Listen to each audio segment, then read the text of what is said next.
देखिएगा, इसमें हमने ये कहा था, हम ये जानते हैं कि सोलेनॉइड का एक टर्न ये है, एक टर्न ये, इसको जूम इन करके मैं बस उसके अंदर वाला एक टर्न और दूसरे टर्न के बीच वाला जो पोर्शन है उसको स्टडी करेंगे।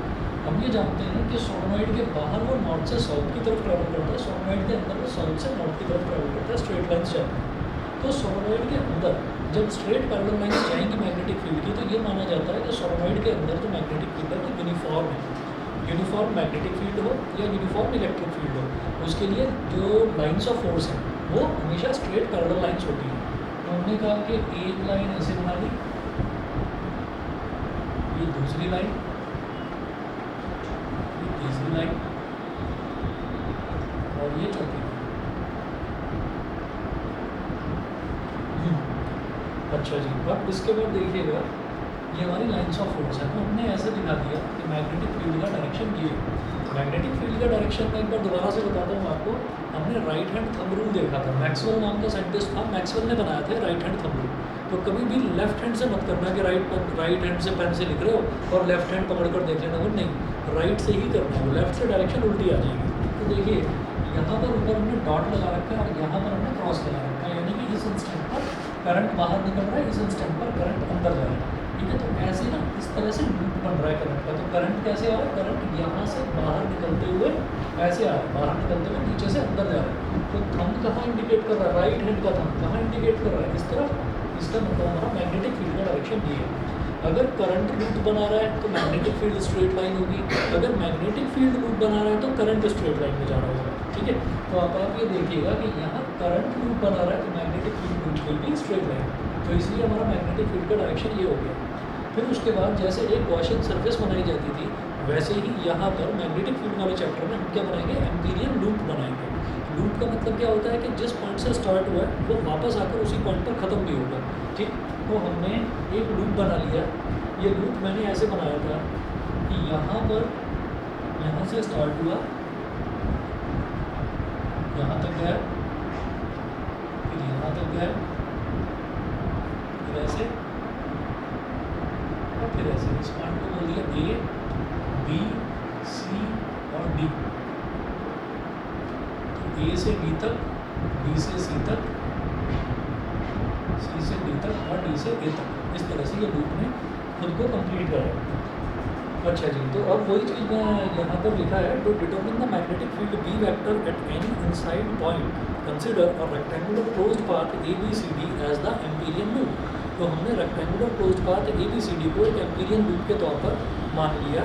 फिर आगे चलेंगे, according to Ampere circuital law. अब एम्पियर सर्किटल लॉ का एप्लीकेशन है ये भी सोलेनॉइड की। Ampere circuital law, Ampere circuital law क्या कहता है कि closed loop line integral of magnetic field, यानी कि इंटीग्रेशन ऑफ डी वेक्टर और D L vector is equal to mu naught times the current, total current through the loop. तो total current through the loop, loop मैंने क्या लिया, A B C d, through the loop A B C d. अच्छा, अब क्या करेंगे, अब हम ये करेंगे कि ठीक है, closed loop line integral of D vector, line integral इसलिए बोल रहा हूँ, डी एल है तो लाइन इंटीग्रल, डी एस होता तो सरफेस इंटीग्रल, डी बी होता तो वॉल्यूम इंटीग्रल। ठीक है, तो डी वेक्टर और D L vector is equal to क्या हो जाएगा, integration d vector dot D L vector a से बी। हमको पूरे लूप को इंटीग्रेट करना है, तो पहले ए से बी चलेंगे, तो ए से B plus integration B to C D vector dot D L vector plus integration of C से डी, सी टू डी,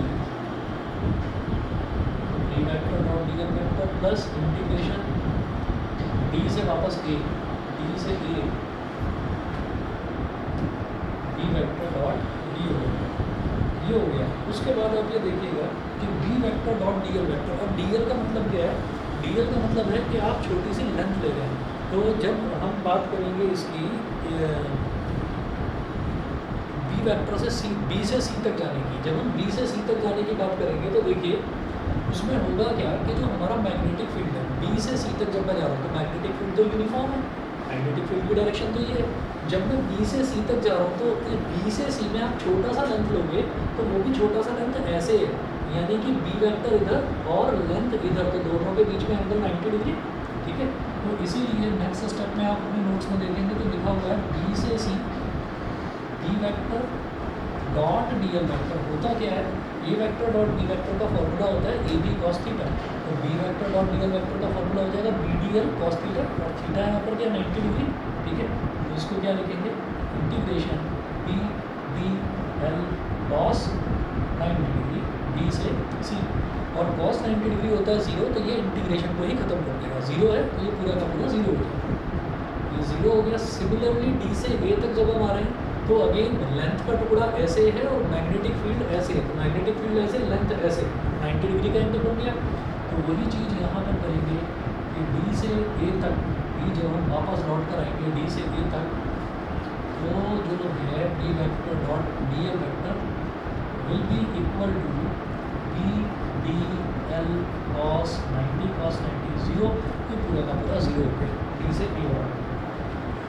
ठीक है, उसके बाद अब हम ये कहेंगे कि सी से डी वाला लेंगे, तो सी से डी वाले को भी आपको एक्सप्लेन करके लिखना पड़ेगा कि सी से डी, ये जो सी से डी है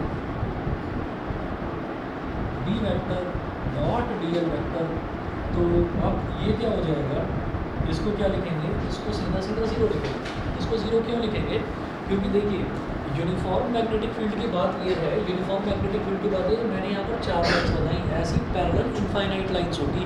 यूनिफॉर्म का मतलब ये है कि पूरा का पूरा सोलेनॉइड के अंदर एक जैसा ही फील्ड होगा, इधर टच करो, इधर टच करो, इधर टच करो, कहीं पर भी फील करिए, हर जगह मैग्नेटिक फील्ड लगभग सेम ही आएगा, उसको कहते हैं यूनिफॉर्म मैग्नेटिक फील्ड। ठीक है, और जब बात करेंगे हम इसके बाहर की, तो बाहर क्या है भाई, आप ये देखिए कि मैग्नेटिक फील्ड की डायरेक्शन ऐसे है, ऐसे जा रहा है। इसका मतलब क्या है कि सोलेनॉइड के अंदर वो साउथ से नॉर्थ की तरफ जाता है, इसका मतलब इधर साउथ रहा होगा और इधर नॉर्थ रहा होगा, और इसके बाहर जो है वो मैग्नेटिक फील्ड लाइंस इस तरह से जाएगी, तो वो यूनिफॉर्म नहीं होती, वो कर्व लाइंस होती हैं। इसका मतलब बाहर की तरफ जो मैग्नेटिक फील्ड है वो आपका 0 हो जाएगा, यूनिफॉर्म मैग्नेटिक फील्ड 0 हो जाएगा बाहर की तरफ, वही मेंशन कर रखा है। वो मेंशन ये कर रखा है, देख लीजिए, since b is equal to 0 for points outside the solenoid, solenoid के बाहर हमने कहा कि मैग्नेटिक फील्ड 0 हो जाएगा, तो ये 0 इस वजह से हुआ है क्योंकि इस बार हमारा बी 0 हो गया। ठीक है, B is equal to 0 for points outside the solenoid, और points outside the solenoid, B की वैल्यू 0 हो गई, इस वजह से ये 0 हो गया। इसका मतलब हमारा बी से सी वाला ये भी 0, सी से डी वाला भी 0, डी से ए वाला भी 0, तो जो मैग्नेटिक फील्ड है वो सिर्फ और सिर्फ ए से डी वाला जो है उसका कंट्रीब्यूशन रहेगा। ठीक है, अच्छा जब ए से डी की बात करेंगे तो ए से बी भी इसी डायरेक्शन में, ठीक है, मतलब मैं इधर लेंथ का कोई भी छोटा सा टुकड़ा ले लूँ वो भी इसी डायरेक्शन में, मैग्नेटिक फील्ड भी इसी डायरेक्शन में, जब दोनों का डायरेक्शन सेम तो दोनों के बीच का एंगल 0 डिग्री। ठीक है, तो अब देखिएगा, अब हम ये कहेंगे therefore closed loop line integral of b vector is equal to integration a से b vector dot dl vector is equal to integration a से b b d l cos 0 degree, cos 0 degree plus 1, तो B d L रह जाएगा, B तो uniform है, uniform मतलब constant, B integration ए से B और डी एल ये हो गया। अच्छा, और यहाँ से लेकर यहाँ तक वाली लेंथ आप इसके जो डायग्राम है, डायग्राम में आ जाइए, तो हमने जो ये इंटीरियर पाथ था यहाँ से यहाँ तक, इसकी लेंथ को हमने स्मॉल एल ले लिया था। ठीक है, तो डी एल एक छोटा सा टुकड़ा है, तो मैक्सिमम कितना जा सकता है, पूरी लेंथ के बराबर। मैं इंटीग्रेट कर रहा हूँ, इंटीग्रेट करेंगे डी एल को तो लेंथ आ जाएगा, और लेंथ कितनी है, एल है, तो ये मेरे पास आ गया, ए से बी तक की लेंथ हो गई एल, तो ये हो गया डी एल। ठीक, यहाँ तक हुआ, इसको मैंने बोल दिया इक्वेशन नंबर 2, इसको इक्वेशन नंबर 2 बोला। ठीक, और ये वाली जो थी ये, इसको इक्वेशन नंबर 1 बोला था, एम्पियर सर्किट लॉ। ठीक है जी, इसके बाद आगे चलेंगे, पेज नंबर 19 पर आ जाइए। Where l is the length of the side a b, explain कर रखा है क्या क्या चीज़ें क्या हैं। Small n in number of turns per unit length of the solenoid. तो एक चीज़ याद रखिएगा कि जब भी मैं स्मॉल एन की बात करता हूँ तो स्मॉल एन एक हमने यूज़ करा था इलेक्ट्रॉन डेंसिटी के लिए। याद करिएगा, इलेक्ट्रिक चार्जेस एंड फील्ड वाला चैप्टर हो या इलेक्ट्रोस्टैटिक पोटेंशियल वाला हो या करंट इलेक्ट्रिसिटी वाला हो। आप याद करिए, हमने एक फॉर्मूला था, वो ये था जब करंट निकालना होता है तो करंट का एक फॉर्मूला ये बनता है आई इज इक्वल टू टीना मिली, बताया था। अब यहाँ पर जो ये स्मॉल एन होता है ना, स्मॉल एन होता है number of electrons per unit volume, ये होता था। ठीक है, वही चीज़ अगर मैं स्मॉल एन की बात करूँगा तो नंबर ऑफ इलेक्ट्रॉन्स अगर वॉल्यूम में भरे हुए हैं तो पर यूनिट वॉल्यूम होगा, सरफेस पर फैले हुए हैं तो पर यूनिट एरिया होगा, और अगर मान लीजिए किसी लाइन के अक्रॉस हैं तो पर यूनिट लेंथ होगा। ठीक है, तो वो चीज़ यहाँ मेंशन कर रखी है। स्मॉल एन क्या है यहाँ पर, इलेक्ट्रॉन्स नहीं है इस बार नंबर ऑफ टर्न्स है। तो number of turns per unit length of the solenoid. Solenoid में कितनी बार आपने उसको लपेट रखा है, सोलोनॉइड में कितने रिंग्स, कितने छल्ले बने हुए हैं। तो हमने कहा number of turns per unit length. Unit length होता है हमेशा 1 मीटर के, 1 मीटर में कितने टर्न्स आ रहे हैं, 10 आ रहे हैं, 20 आ रहे हैं, 50 आ रहे हैं, वो। उसके बाद N L, small N into small L, ये क्या हो जाएगा भाई, per unit length.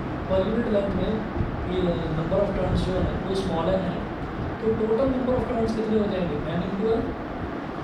Per unit length में नंबर ऑफ टर्न्स कितने एन है, तो टोटल लेंथ एल में कितने होंगे, एन इंटू एल।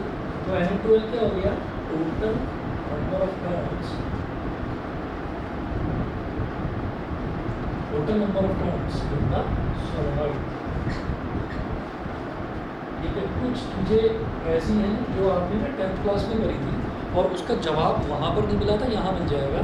आपको याद होगा कि वहाँ पर आपसे ये बोला जाता था कि अगर आपको स्ट्रॉन्ग मैग्नेटिक फील्ड चाहिए तो वो एक बार मैग्नेट से ना मिलकर इलेक्ट्रोमैग्नेट से मिलेगा।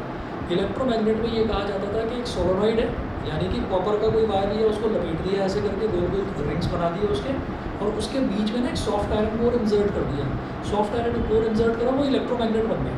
ठीक है, इलेक्ट्रोमैग्नेट का फ़ायदा क्या है, आपने जब करंट ऑन करा तो मैग्नेट की तरह बिहेव कर रहा है, जब करंट ऑफ करा तो उसका मैग्नेटाइजेशन खत्म, मतलब जितनी भी चीज़ें चिपकी हुई हैं वो सारी की सारी चीज़ें एकदम से छूट जाएंगी, ऐसा होता था। तो अब आप ये देखिएगा कि वहाँ पर हमने ये बोला था कि मैग्नेटिज्म अगर बढ़ाना है, आपको मैग्नेटिज्म बढ़ाना है तो आपको क्या करना पड़ेगा, सोलोनॉइड की नंबर ऑफ टर्न्स बढ़ानी पड़ेगी। ठीक है, ये बताया था वहाँ पर, उसका जवाब यहाँ पर मिलेगा कि जितनी ज़्यादा नंबर ऑफ टर्न्स होगी मैग्नेटिज्म उतना स्ट्रॉन्ग होगा। ठीक है, यानी कि अगर बी स्मॉल एन पे डायरेक्टली प्रोपोर्शनल आ जाता है तो हम कहते हैं कि हाँ जी वो बात जो कही थी वो बिल्कुल सही थी। अगर आप मैग्नेटिक जो सोलोनॉइड है, अगर आप सोलोनॉइड में अगर आप करंट बढ़ा देंगे तो भी मैग्नेटिज्म यानी कि मैग्नेटिक मटेरियल्स को अट्रैक्ट करने की उसकी पावर बढ़ जाएगी। इस सब चीज़ों का जवाब यहाँ मिल जाएगा। अब आप ये देखिएगा, एन एल हो गया number of turns in the length L of the solenoid, this current I threads the loop A B C D N L times. तो total current through the loop A B C D, ये कहेंगे जैसे यहाँ से current आया यहाँ पर गया, एक लूप में आया, फिर यहाँ से आया यहाँ तक गया, एक और लूप में आया करंट, इसमें भी आया। हम ये कहेंगे टोटल नंबर ऑफ टर्न्स कितने, देखिए total number of turns N L है। एक टर्न में करंट कितना लूप कर रहा है, कितना लूप करने का मतलब बोलते हैं कितना करंट थ्रेड कर रहा है, थ्रेड कर रहा है, घूमे जा रहा है उसमें। हम ये कहेंगे आई करंट थ्रेड कर रहा है। तो इतने 50 टर्न्स हैं तो उसमें कितना करंट होगा, हम बोलेंगे 50 आई। तो इसी वजह से जितने नंबर ऑफ टर्न्स बढ़ाता जाऊँगा एक्चुअली करंट भी उतना ही बढ़ता चला जाएगा। ठीक है, तो ये फ़ायदा होता है एक स्ट्रेट वायर और एक सोलोनॉइड लेने का, ये फ़ायदा होता है। जब आपको करंट ज़्यादा कंज्यूम करवाना है तो आप सोलोनॉइड लेंगे। तो इसीलिए वो देखा वो क्या कहते हैं, गीज़र तो होगा सबके घरों में सर्दियों में यूज़ होता है। ठीक है, एक आपने देखा होगा कि एक ना छोटी, हाँ इमर्शन रॉड, वो देखिए जिसमें ऐसे ऐसे गोल गोल लूप लगे रहते हैं आगे। ठीक है, खतरनाक होती है वो, खतरनाक इस सेंस में कि अगर वो लगा रखी है तो पानी में हाथ डालकर चेक नहीं करते हैं, खासतौर पर बिना कुछ पहने पैरों में। आप ऐसे ही खड़े हुए और चेक कर रहे हैं, पता चला चिपक जाओगे वहाँ, या झटका लगेगा, फिर चिपकोगे तो नहीं, ऑल्टरनेटिव करंट होता है। तो वो जो होती है ना उसमें अलॉय का बना होता है यार, उसको सीधा भी तो रख सकते थे, एक सीधी लाइन लगा देते बस ऐसे ही अलॉय का, उसको घुमा के रखा है, घुमा इस वजह से रखा ताकि टर्न्स बढ़े उसके। हाँ नहीं, वो तुम हीटर की बात कर रहे हो, हीटर में 1 2 3 4 मुझे सीधी सीधी लाइन से, हाँ जनरली 4 5 ऐसी होती है, ठीक है। जितनी ज़्यादा रिंग्स होगी उतना ज़्यादा वो तेज़ी से गर्म करेगा पानी, ठीक है। तो वो भी एक सेफ लिमिट देखकर करा जाता है कि कोई इंसान है वो इंस्ट्रक्शंस तो पढ़ेंगे नहीं, वो तो जब पानी को उसको लगाया उसको तो वो चेक जरूर करेंगे। अब चेक करेंगे तो भाई उसको झटका इतना लगे कि उसको सबक मिल जाए आगे तक के लिए, है ना। बस ऐसा ना हो कि इतना झटका लग जाए कि लग चुका है, ठीक है। कई बच्चों को हॉस्टल में लगता है अगर, क्योंकि हॉस्टल में गीज़र जो होते हैं वो हॉस्टल के काम करते नहीं हैं, तो जब बच्चा अपना बैग पैक करके हॉस्टल जाता है तो वो एक इमर्शन रॉड जरूर लेकर जाता है साथ में, ठीक है। बड़ा खतरनाक होता है। चलिए total current through the ABCD, total current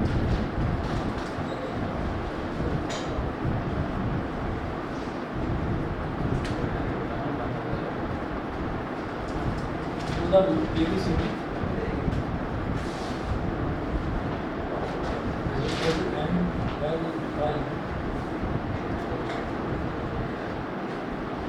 MLI।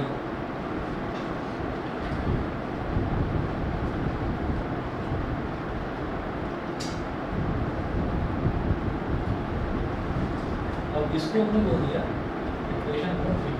Total current की मेरे को ज़रूरत क्यों पड़ी? टोटल करंट की मेरे को ज़रूरत इस वजह से पड़ी क्योंकि total current through the loop ABCD ये मेरे को चाहिए, और हम कहेंगे put the value of equation number 3 यानी इक्वेशन 1। तो इक्वेशन नंबर 1 में लेफ्ट हैंड साइड में क्या है, close loop line integral of B vector dot dl vector, तो ये हमारे पास क्या है B है, ये तो आ गया B के equal to B multiply by total current, तो टोटल करंट कितना है MLI, ठीक है। L से L कैंसिल आउट कर दिया, B is equal to B not MI।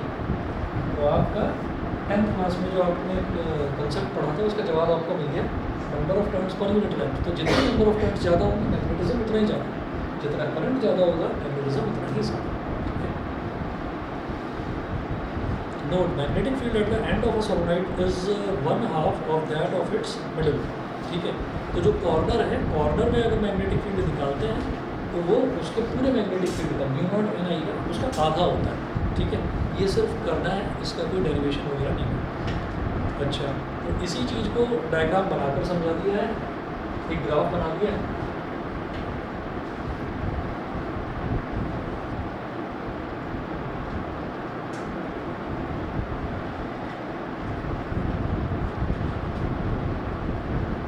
यहाँ मेंशन कर दिया ये वाला पोर्शन है end of solenoid,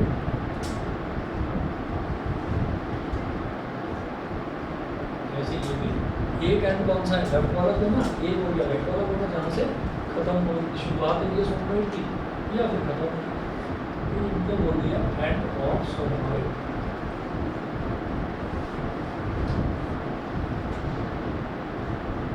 end of solenoid पर जो मैग्नेटिक फील्ड हमको मिलेगा तो कितना मिलेगा, मिलेगा आधा, हाफ मिलेगा, ठीक है। और जो मिडल है, मिडल है यहाँ पर आपको मैग्नेटिज्म पूरा मिलेगा, यानी कि पूरा म्यू नॉट NI मिलेगा, ठीक है। तो ये कई बार पूछ लिया जाता है, तो इसलिए ये ग्राफ बनाकर दे रखा है कि मैग्नेटिज्म आपको अगर मैक्सिमम चाहिए तो आपको मैग्नेटिज्म सबसे ज़्यादा कहाँ मिलेगा, कोने में ना मिलकर आपको बीच में मिलेगा उसका, समझ गए, ठीक है। चलिए जी, इसके बाद जो अगला टॉपिक है magnetic field due to toroidal solenoid, ये हमको काट लेना है, ये सिलेबस में नहीं है, ठीक है। तो ये आप कहाँ तक हटाएंगे, एक तो लास्ट में तो डायग्राम दे रखा है पेज नंबर 19 पर, पेज नंबर 20 पूरा गायब है, ये करना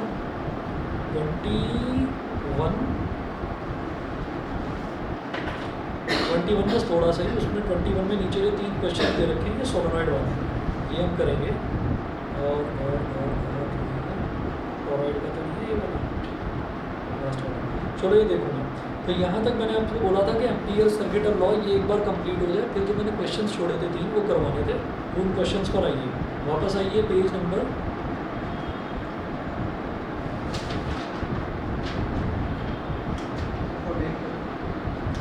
14 पर आइए।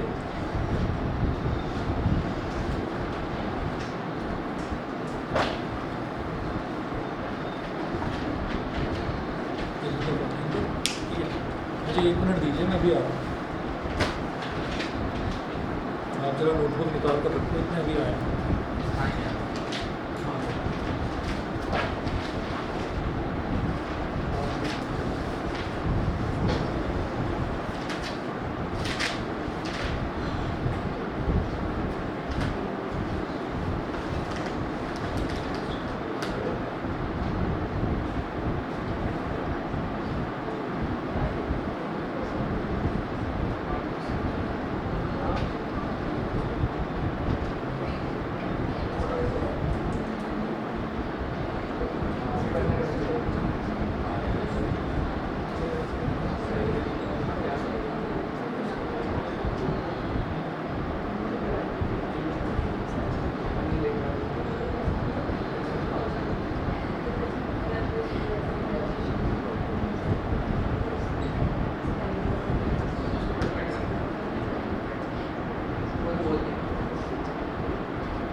चलिए जो क्वेश्चन देखते हैं पेज नंबर 14 पर है।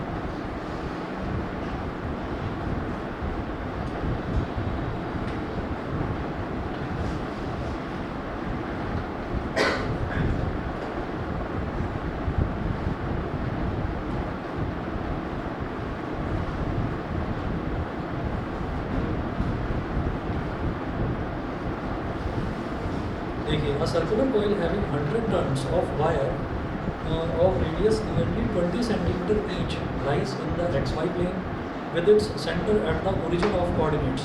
Find the magnetic field at the point 0, 0, 20 root 3 centimeter when this coil carries a current of 2 upon pi ampere. ठीक है, हाँ पेज नंबर 14 पर है, पेज नंबर 14 पर।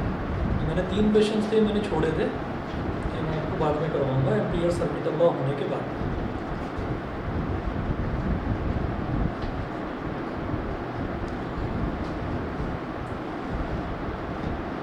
Circular coil having 100 turns of wire, 100 turns of wire, तो ये तो नहीं बोला 100 turns per unit length, 100 turns of wire यानी कि पूरा टोटल नंबर ऑफ टर्न्स आपको दे दिया है। तो अगर पर यूनिट लेंथ बोला जाएगा तो स्मॉल एन लेंगे, लेकिन अगर टोटल नंबर ऑफ टर्न्स दे दिया तो उसको कैपिटल एन माना जाता है, ठीक है। अच्छा, तो ये जो सर्कुलर कॉइल है ये है एक्स वाई प्लेन में,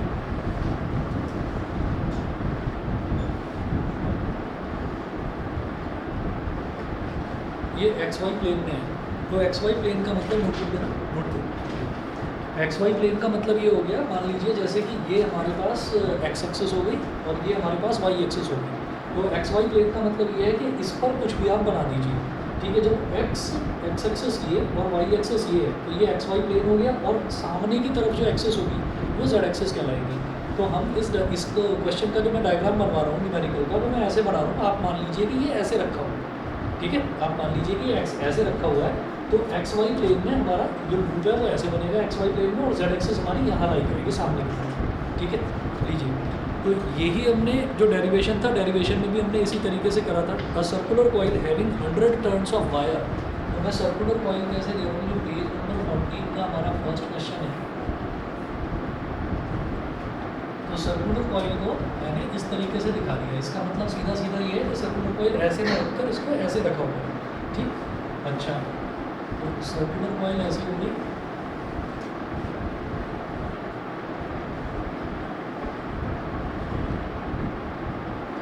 ये सर्कुलर कॉइल होगी हैविंग 100 टर्न्स ऑफ वायर। तो 100 टर्न्स है ना, 100 नहीं बना रहा, मैंने एक टर्न बना लिया बस।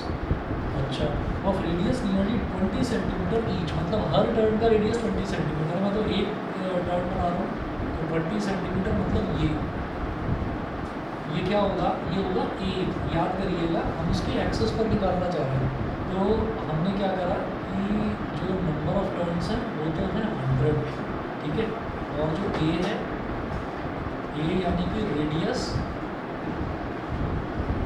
ऑफ वन टर्न, ये कितना दे रखा है 20 सेंटीमीटर। 20 सेंटीमीटर को मीटर में कन्वर्ट करिए, 20/100, 0 से 0 कैंसिल, 0.2 मीटर। उसके बाद इन्होंने बोला कि ये तो एक्स वाई प्लेन में, ये एक्स वाई प्लेन में एडजस्ट कर रहा है, और फिर ये देखिए with it centre at the origin of coordinates, मतलब एक्स और वाई के जो एक्स और वाई का जो सेंटर है, एक्स और वाई का जो सेंटर है यानी कि जो ओरिजिन है जहाँ पर दोनों मीट कर रहे हैं वहाँ पर इसका सेंटर है। अब बोल रहे हैं find the magnetic field at the point. Magnetic field किस पॉइंट पर पूछे हैं, 0,0,23 सेंटीमीटर। आपको साफ समझ में आ रहा है कि मैग्नेटिक फील्ड जहाँ निकालना है वो एक्स एक्सेस पर नहीं है, वो वाई एक्सेस पर नहीं है, वो कहाँ है, वो जेड एक्सेस पर है, जेड एक्सेस। तो इस क्वेश्चन से ही ये समझ में आ गया कि एक्स वाई प्लेन में हमारा कॉइल है, और वहाँ से वो जेड एक्सेस पे 20√3 सेंटीमीटर डिस्टेंस, यानी कि ये वाला जो डिस्टेंस है, इसको हमने डेरिवेशन में याद करिए क्या लिया था, आर लिया था, इसको ए लिया था, इसको आर लिया था, और इधर वाले डिस्टेंस को एस लिया था। और जब डिराइव कर लिया था तो उसमें एस हट गया था, एस नहीं आया था डेरिवेशन। तो अब देखिएगा कि ये जो हमारा आर है ना distance, this is 20√3 again centimetre, इसको मीटर में कन्वर्ट करने के लिए 20√3/100, 0 से 0 कट गया तो 0.2√3 मीटर, ये हो गया। और फॉर्मूला क्या होता है, magnetic field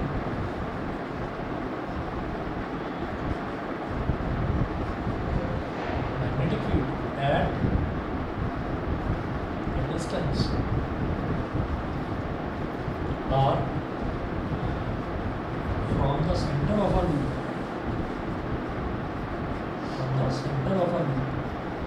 is equal to, देखिएगा हमने डिराइव करा था ये μ0 n i a²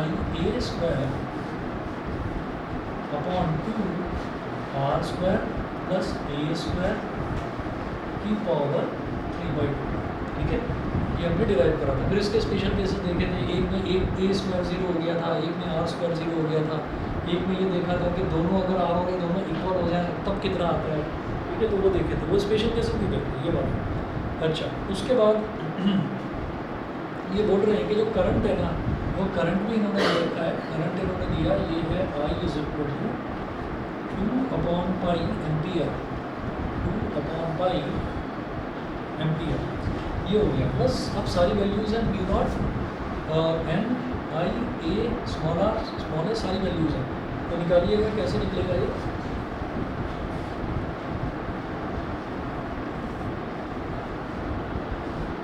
B is equal to mu naught की वैल्यू क्या होती है, म्यू नॉट अपॉन 4 पाई 10 की पावर -7 होता है। Mu not upon 4 pi is equal to 10 की पावर -7, तो म्यू नॉट कितना हो जाएगा 4 पाई इंटू 10 की पावर -7।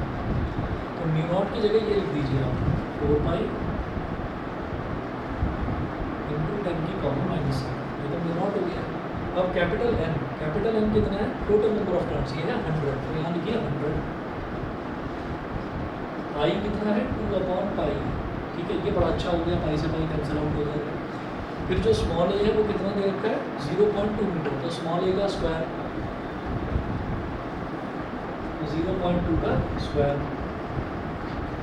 अपॉन 2 इंटू आर 0.2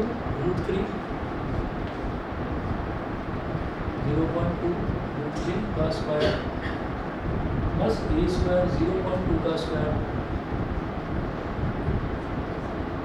ठीक है, और इसके पूरे की पावर 3/2। इधर पाई से पाई काट दो, B is equal to 4 into 2 कर दो, 4 इंटू 2 हो गया सीधा 8, और ये 10 की पावर -7 है, और ये 10 की पावर 2 है, तो 10 की पावर -5 हो जाएगा, मल्टीप्लाइड बाई 0.2 का स्क्वायर कितना हो जाएगा 0.04 अपॉन में, यहाँ तो मेरे पास 2 है, अब इधर मैं देख रहा हूँ तो 0.2 का स्क्वायर ऐसे लिख दूंगा इसको, 0.2 का स्क्वायर इंटू √3 का स्क्वायर प्लस 0.2 का स्क्वायर की पावर 3/2। बी इज इक्वल टू, अच्छा ये कैंसिल आउट हो गया, 2 4 8, तो 4 इंटू 0.04 इंटू 10 की पावर -5। अभी डिनोमिनेटर में मेरे को दिखाई दे रहा है कि 0.2 का स्क्वायर इधर भी है, 0.2 का स्क्वायर इधर भी है, इसको कॉमन ले लो। 0.2 का स्क्वायर मैंने कॉमन ले लिया, तो ब्रैकेट में बचा √3 का स्क्वायर विच इज 3, और इधर बचा 1 हो गया, और इसकी पावर हो गई 3/2। तो पावर की पावर जो है वो मल्टीप्लाई हो जाती है, ठीक है। ये क्या हो जाएगा बी इज इक्वल टू, बल्कि एक काम और करिए 0.04 इंटू 0.04 इंटू 10 की पावर -5, पावर की पावर मल्टीप्लाई हो जाती है, तो 0.2 का स्क्वायर इंटू 3/2, फिर 3 + 1 दिया 4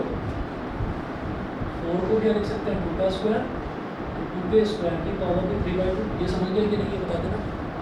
आपने देखिए 0.2 का स्क्वायर है और ये 3 + 1 है, 3 + 1 का मतलब 4 का मतलब 2 का स्क्वायर, तो 0.2 का स्क्वायर की पावर 3/2, तो 2 इंटू 3/2 मल्टीप्लाई होती है, पावर की पावर मल्टीप्लाई हो जाती है। 3 + 1 इज 4 का मतलब 2 स्क्वायर, तो 2 स्क्वायर की पावर 3/2, तो 2 स्क्वायर की पावर 3/2, ये भी दोनों मल्टीप्लाई हो जाएंगे। इधर भी 2 से 2 काट दो, इधर भी 2 से 2 काट दो, 0.2 का क्यूब आ गया मतलब। अभी इसको क्या करूँगा मैं, ऐसे लिखूँगा 4 इंटू, ये 0.04 है, इसको मल्टीप्लाई क्यों नहीं करा था वो आप समझ जाएंगे। 0.2 का क्यूब है, तो इसको लिखूँगा 0.2 इंटू 0.04, और फिर ये है 2 का क्यूब, तो 2 का क्यूब क्या हो जाएगा 8, 0.04 से 0.04 काट दिया, ठीक है। और ये पॉइंट गया तो ऊपर आ गया 10, 4 × 4, 4 × 2 = 8, 2 × 2 5 × 10, 5/2 है।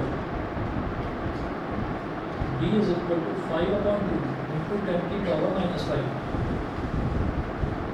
ठीक है।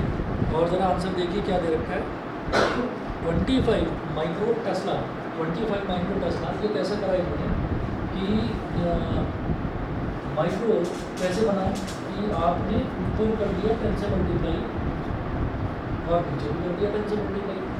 ठीक है, अब जो ये ऊपर वाला 10 है इसको 5 के साथ ले जाओ तो ये क्या हो जाएगा 5 10 का 50, 5 10 का 50 अपॉन 2, और ये नीचे वाला 10 है इसको जब ऊपर ले जाएंगे तो ये क्या बन जाएगा 10 की पावर -5 -5, ये हो गया 25, 25 इंटू 10 की पावर -6 टेस्ला, -6 का मतलब ही माइक्रो होता है, तो 25 माइक्रो टेस्ला, ये हमारा आंसर है इसका। बताइए जी, क्लियर है? ठीक है, ये वाला आप इसमें देखिएगा कि जब भी हमको एक हमने डेरिवेशन जो करा था ना कि कोई भी हमारे पास सर्कुलर लूप है तो सर्कुलर लूप के एक्सेस पर अगर किसी पॉइंट पर मैग्नेटिक फील्ड निकालना होता है तो वो जो डिस्टेंस है उस डिस्टेंस को हम स्मॉल आर ले लेते हैं और जो रेडियस होता है सर्कुलर लूप का उसको स्मॉल ले लेते हैं।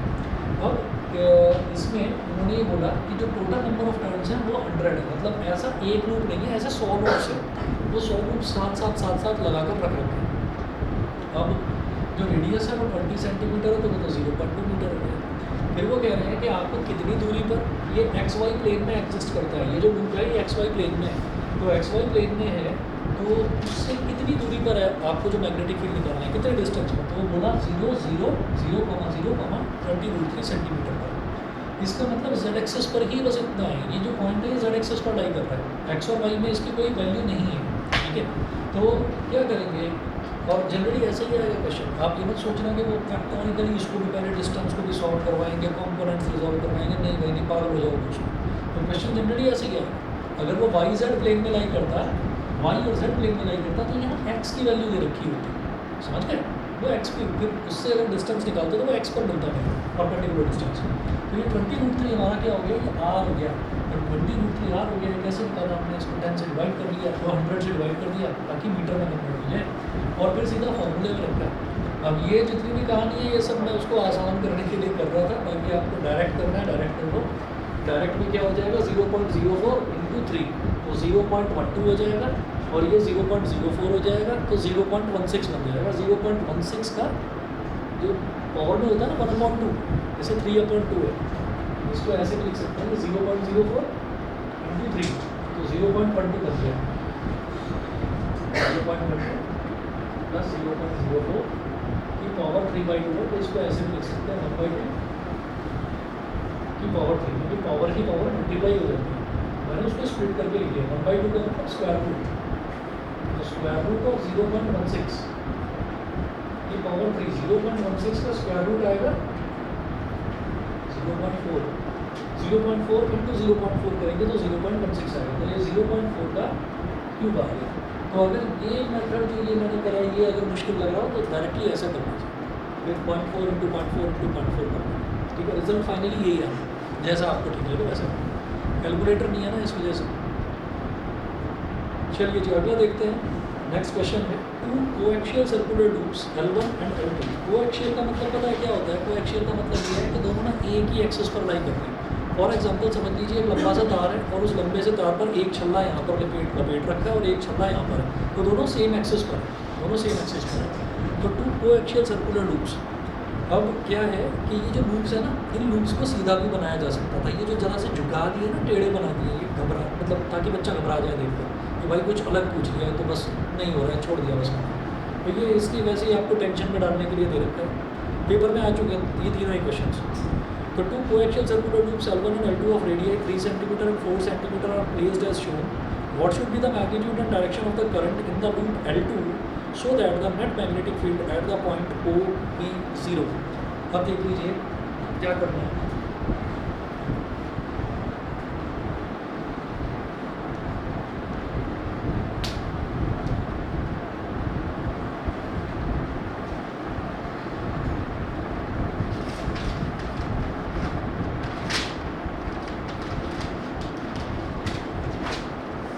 ये एक्सिस है, इसी एक्सिस पर एक लूप ऐसे है, थोड़े से डिस्टेंस पर एक लूप ऐसे है, ठीक है, और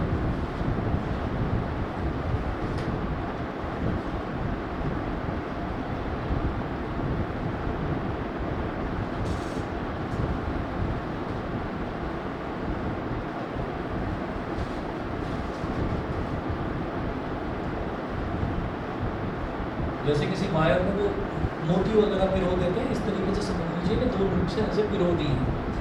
अच्छा, अब इसमें जो है ऐसे दे रखा है करंट का डायरेक्शन, ऐसे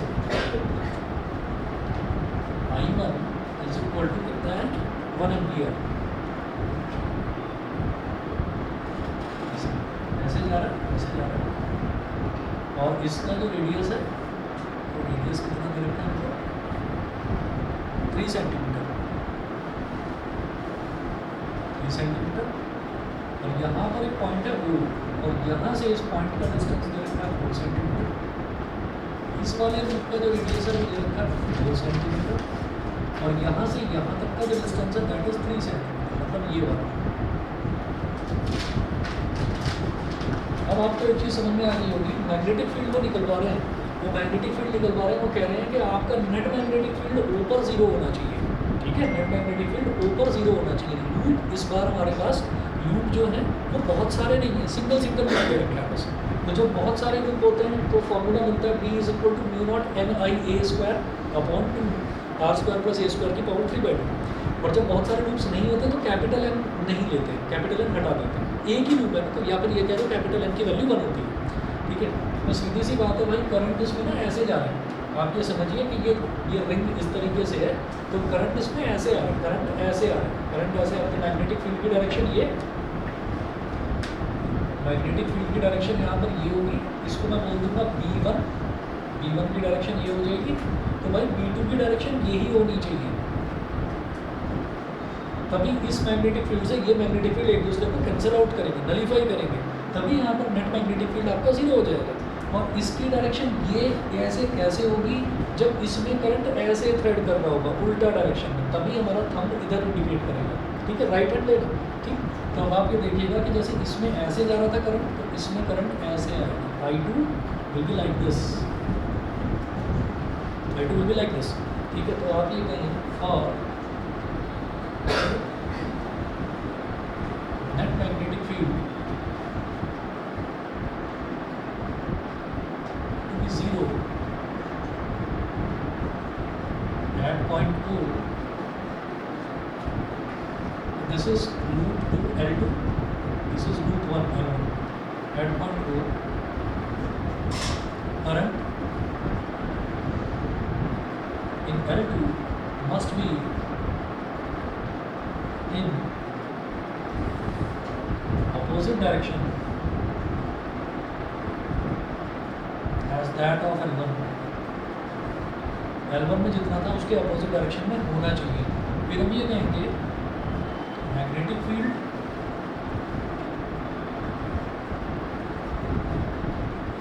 due to L1 must be equal to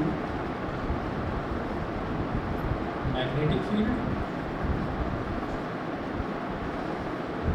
due to L2, loop 2 की वजह से जो मैग्नेटिक फील्ड है, डायरेक्शन अपोजिट हो गई, इसकी वजह से जो मैग्नेटिक फील्ड है और इसकी वजह से जो मैग्नेटिक फील्ड है दोनों इक्वल होना चाहिए, तभी दोनों एक दूसरे को कैंसिल आउट करके यहाँ पर हमारा 0 हो जाएगा, ठीक है। तो magnetic field due to L1, L1 की वजह से मैग्नेटिक फील्ड कितना होगा, यहाँ लिखें म्यू नॉट, N तो है नहीं यहाँ पर, तो म्यू नॉट I1 और इसको A1 बोल दो, A1 स्क्वायर, यहाँ मैं लिख रहा हूँ A1 is equal to 3 centimetre, और इधर A2 लिख रहा हूँ, A2 यानी कि radius of second loop, A2 is equal to 4 centimetre,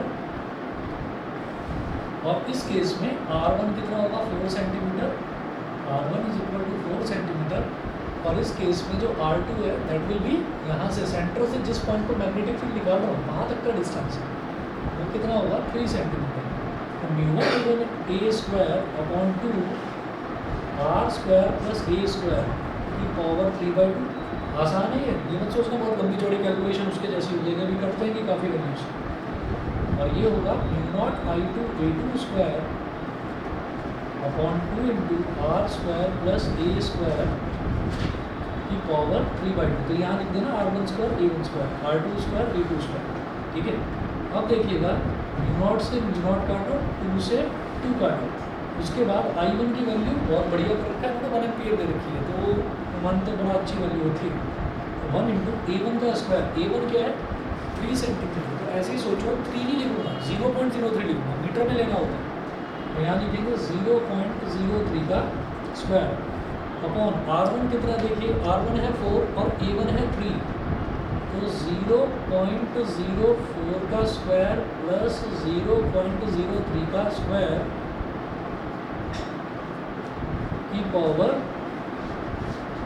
3/2 is equal to I2 मेरे को कैलकुलेट करना मेरे पास नहीं है, A2 की वैल्यू 4 सेंटीमीटर यानी कि 0.04 का स्क्वायर और डिनोमिनेटर में R2 कितना देखिए 3 सेंटीमीटर यानी कि 0.03 का स्क्वायर और A2 कितना 0.04 का स्क्वायर और इसकी पावर 3/2।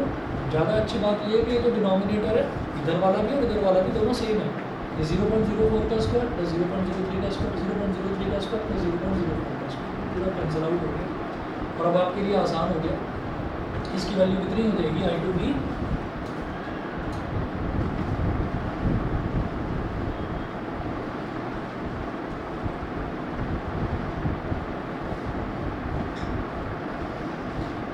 I2 की वैल्यू कितनी हो जाएगी, I2 को इधर छोड़ो 0.04 का स्क्वायर इधर ले आओ, तो I2 इज इक्वल टू 0.03 का स्क्वायर अपॉन 0.04 का स्क्वायर, तो 0.03 इंटू 0.03 0.04 इंटू 0.04, पॉइंट से पॉइंट गया, पॉइंट से पॉइंट गया, 3 3 9, 9 अपॉन 16 डिवाइड कर दो, 16 0 का 0 90 आ गया, तो 16 6 96 होता है ना, 16 5 80, 10 बचा, 10 के आगे 0 लगा है 100 हो गया, 16 6 96, 100 minus 96 is 4, 4 0 40, 16 2 32, 40 minus 32 is 8, 8 0 80, 16 5 0.5625 ये आंसर। डायरेक्शन पूछ रहे थे मैग्नेटिक फील्ड की, वो हमने बताई थी कि अपोजिट, ठीक है, इतना कर लीजिए। थर्ड क्वेश्चन नेक्स्ट क्लास में देखते हैं।